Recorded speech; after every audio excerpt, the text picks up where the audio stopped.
Hello City City လေးတွေကိုကြိုဆိုပါရစေဒီနေ့က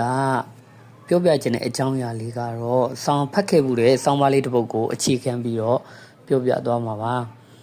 ဆောင်းပါးလေးရဲ့နာမည်ကဗိုက်စာရင်နိုင်ရန်ပေါ်သာကြည်လိုက်တဲ့ဆရာမောင်သားချိုရေးထားမှုတဲ့ဆောင်းပါးလေးပေါ့နော်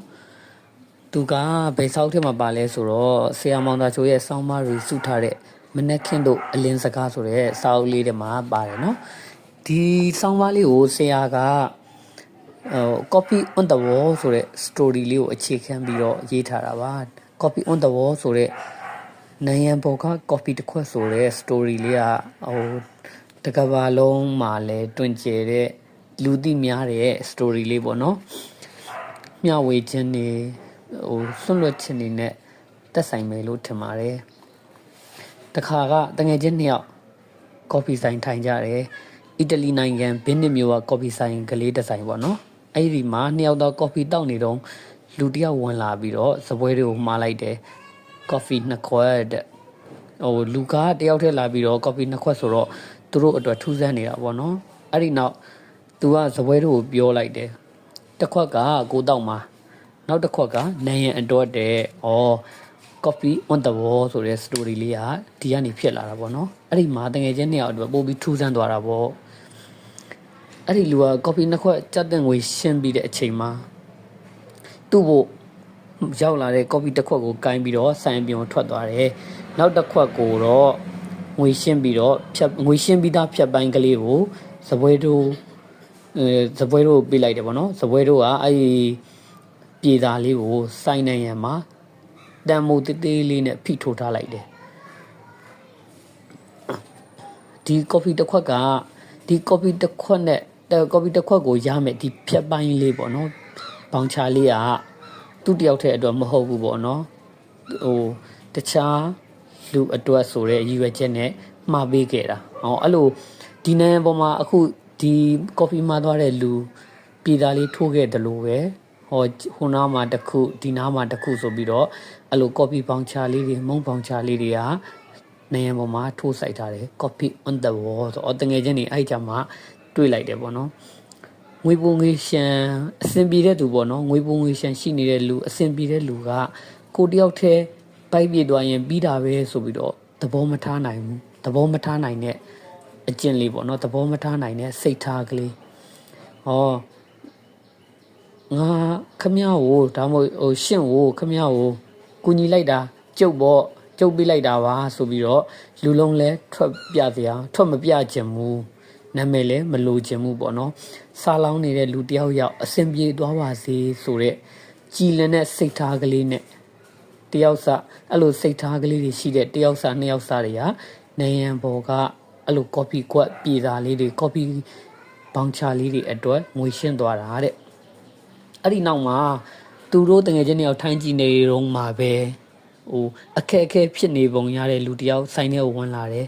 ဝင်လာပြီးတော့ copy ပြေစာကလေးကိုလက်ညှိုးထိုးပြီးတော့နိုင်ရန်ပေါ်က copy တစ်ခွက် copy on the wall ဆိုပြီးတော့မှားလိုက်တဲ့အချိန်မှာသပွဲတို့ကအဲ့ဒီထဲကပြေစာလေးတစ်ခုကိုနှုတ်ဖြုတ်ပြီးသွားရင်အမိုက်ပုံးတွေကိုလုံးချထည့်ပြီးတော့အခုစောနာက copy on the wall ဆိုပြီးတော့မှားလိုက်တဲ့လူကို copy လေးတစ်ခွက်ပေးလိုက်တယ်ဒါကဒီ copy on the wall ဆိုတဲ့ story လေးဖြစ်လာတဲ့အခြေခံအကြောင်းလေးတွေပေါ့နော်ဒီအကြောင်းအရာလေးကိုအခြေခံပြီးတော့ဆရာမောင်သားချိုကဆောင်းပါးလေးရေးသွားခဲ့တာပေါ့နော်ရေးထားခဲ့တာဗိုက်စာရင်နိုင်ငံပေါ်သားကြည်လိုက်ဆိုတာဒီ story လေးကိုအခြေခံပြီးတော့ရေးထားတာပါ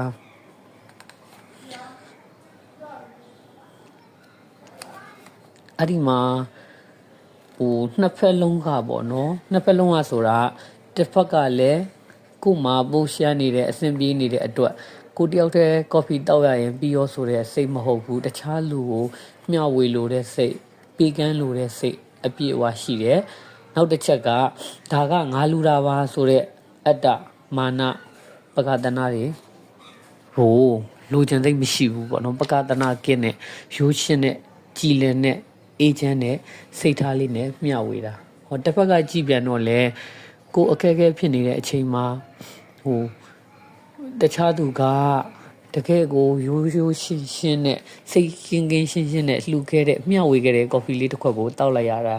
ဆိုတော့သူ့မှာလည်းအားငယ်စိတ်တွေဝမ်းနည်းစိတ်တွေရှိမှာမဟုတ်ဘူးတခြားလူရဲ့အကျဉ်းနာတွေမေတ္တာတရားတွေအတွက်လောကကြီးကိုအကောင်းမြင်နိုင်သွားမယ်ပို့ပြီးတော့အကောင်းမြင်လာနိုင်မယ်အကောင်းမြင်နိုင်တဲ့အတွက်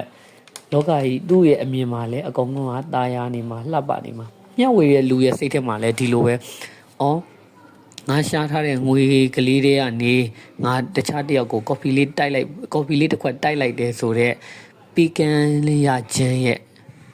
ပျော်ရွှင်မှုလဲသူပျော်ရွှင်မှုကိုလည်းသူကရနိုင်မှာပဲဒါကတော်တော်ကိုအဆင်ပြေတယ်ပေါ့နော်ကျွန်တော်တို့ဒီမြန်မာနိုင်ငံမှာဆိုရင်လည်းအဲ့လိုပုံစံလေးဟိုတချို့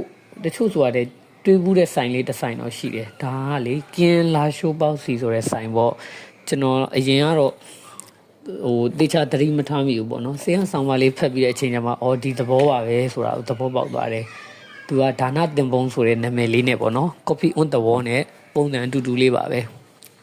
ပေါက်စီကိုကတစ်လုံးဝယ်တယ်နောက်တစ်လုံးစာလေးကိုပတ်စံရှင်းခဲ့ပြီးတော့ဘောင်ချလေးကိုဒါနတင်ပုံးပေါ်မှာပင်လေးနဲ့စိုက်ခဲ့လို့ရတယ်အစင်မပြေတဲ့လူတယောက်ကအဲ့ဒီပြေသားလေးကိုယူပြီးတော့လက်ညှိုးထိုးပြီးတော့ban on the ball ဆိုပြီးတော့ပြောလို့ရမယ်ထင်တယ်ပေါ့နော်သူက white board လေးပေါ်မှာချိတ်ထားတာဆိုတော့လေ white board ပေါ်ကပေါက်စီလေးတစ်လုံးအဲ့လိုပုံစံလေးပေါ့နော်အဲ့ဒါလေးတွေ့တော့ကျွန်တော်အရန်ကိုကြည်နူးရပါတယ်တကယ်လည်းကြည်နူးဖို့ကောင်းတယ်ပေါ့နော်အဲ့ဒါကြောင့်ဘာပဲဖြစ်ဖြစ်နောက်ပိုင်းအဲ့လိုပေါက်စီစားခြင်းလို့ရှိရင်ကင်းလာရှိုးကိုရောက်တဲ့အချိန်ဆိုရင်ကျွန်တော်အဲ့ဒီဆောင်းပါးလေးဖတ်ပြီးတဲ့ကဒါကတော်တော်ကိုအဆင်ပြေတဲ့အစီအစဉ်လေးတစ်ခုပါပဲပေါ့နော်တကယ်ကိုစိတ်အေးချမ်းရတဲ့ဒါနာလေးတစ်ခုပါလားဆိုပြီးတော့တွေးမိပြီးတော့အမြဲတမ်းလှူပြတယ်ပေါ့နော်ဆွီဒီလေးတော့တကယ်လို့ကင်းလာရှိုးပေါက်စီဆိုင်ဖွင့်တဲ့ရန်ကုန်လိုနေရာမျိုးမှာနေတာဆိုရင်အဲ့လိုလေးတွေစမ်းပြီးတော့လုပ်ကြည့်ဖို့တိုက်တွန်းချင်ပါတယ်ပေါ့နော်ဒါကြောင့်ကျွန်တော်တို့အကုန်လုံးကတက်တန်းလေးတစ်ခုအတွန်းမှာရှင်းတန်းနေရတဲ့တက်ရှိအချင်းချင်းပေါ့နော်လူအချင်းချင်းမှာတက်နိုင်တဲ့ဘက်ကနေပြီးတော့လောကကြီးကိုပေးကမ်းသွားတာမျှဝေသွားတာပေါ့နော်ကိုယ့်အတွက်နဲ့တခြားသူရဲ့လူအင်လေးတစ်ခုပြည့်သွားတယ်ဆိုတဲ့ခံစားချက်လေးကိုခံစားကြည့်စေချင်ပါတယ်ဒီနေ့ကတော့ဒီလောက်ပါပဲကျွန်တော်ကိုယ်တိုင်ဆောင်းပါးလေးဖက်ချင်နေဆိုရင်တော့ဆရာမောင်သားချိုရေးတဲ့ဆရာမောင်သားချိုရဲ့ဆောင်းပါးလေးကိုစုတာတဲ့မနက်ခင်းတို့အလင်းစကားတဲ့စိတ်ကူးချိုချိုစောက်တိုက်ကထုတ်ထားတဲ့စောက်ထဲမှာပါတယ်ဆောင်းပါးလေးဖက်ကြည့်ဖို့တိုက်တွန်းပါတယ်အားလုံးပဲကျေးဇူးတင်ပါတယ်ဘိုင်ဘိုင်စုတီလေးတွေ